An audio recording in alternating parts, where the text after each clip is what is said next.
আজকে বাজারে গিয়ে বিশাল একটা ড্রাগন ফল আনলাম। একটাই ১ কেজি।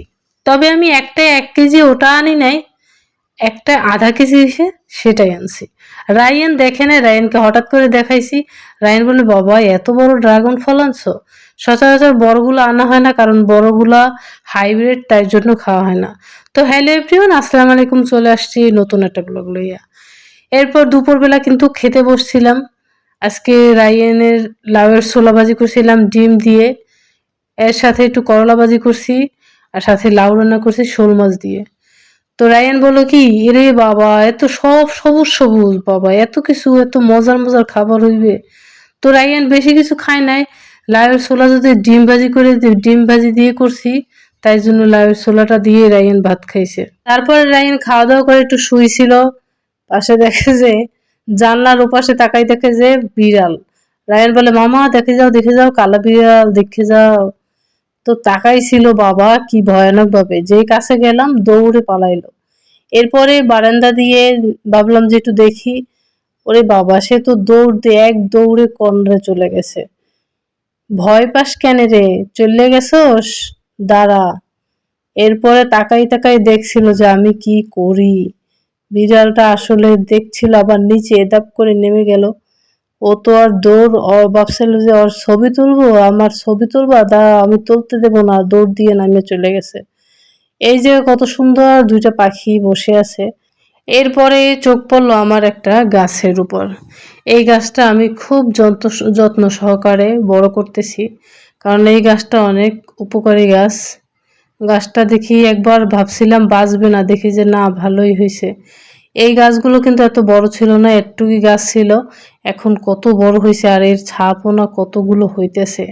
ভালোই হয়েছে, মার্শাল্লাহ, গাছটা মনে হয় বাঁচবে। তো এই গাছটা আসলে ঔষধি কাজ করে, তাই জন্যই লাগানো। এরপরে দুপুরবেলা কিছু একটু খেতে ইচ্ছে করছিল, তাই জন্য এই আয়োজন। রায়ান আবার চলে আসছে, পরীক্ষা দিয়ে আসছিল। পরীক্ষা দিয়ে আসার পর ও আবার সাথে নিজের পছন্দের খাবারটাও নিয়ে আসছে। একসাথে আমাকেও একটু দেয়, আবার ও নিজেও খায়। কখনো একা খায় না। এরপরে শাকটা কোনো রকম খুললে ফালাইছে, সে আবার খাওয়া শুরু করছে। আবার সে আবার নিজে নিজে পেঁয়াজ কাইটে নিয়ে এসে খাইছে। এরপরে বিকালবেলা রায়ান বলল কি, মা অনেক দিন হয় ছাদে যাই না, চলো আমরা একটু ছাদে যাই। তো ছাদে গিয়ে দেখি আমার লেবু গাছটার 12টা বেজে গেছে।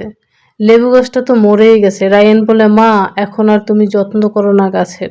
বলে যে কি করে যত্ন করব, একটা গাছও তো নাই ছাদে। তো এটা ছিল কোনো রকম, দেখছিলাম নতুন পাতা গজাইছে, কিন্তু তাও আবার মরে মরে যাচ্ছে। যাই হোক, পানি দেওয়া লাগতো, কিন্তু পানি পায় না বিধে এরকম গাছটা মরে গেছে। রায়ান বলল, আরে কি যত্ন কইরা তুমি 1 বছর যাবৎ গাছটারে বড় করছো, এই মুহূর্তে গাছটা চলে যেতেছে আমাকে ছাইরা, একটু পানি দিও মা। এরপরে রাইন আবার একটু ঘোরাঘুরি করতেছে, আবার ওই দিক থেকে দেখতেছে। বলে যে, মা গত বছর তোমরাও গাছ লাগাইছিলা, এই জায়গাও গাছ লাগাইছে ওনরা, কত সুন্দর সবজি হয়েছে। তোমাদের সবজিও দেখছি আর এ পাশের সবজিগুলোও দেখছি, কিন্তু তোমাদেরটা খুব সুন্দর হয়েছিল।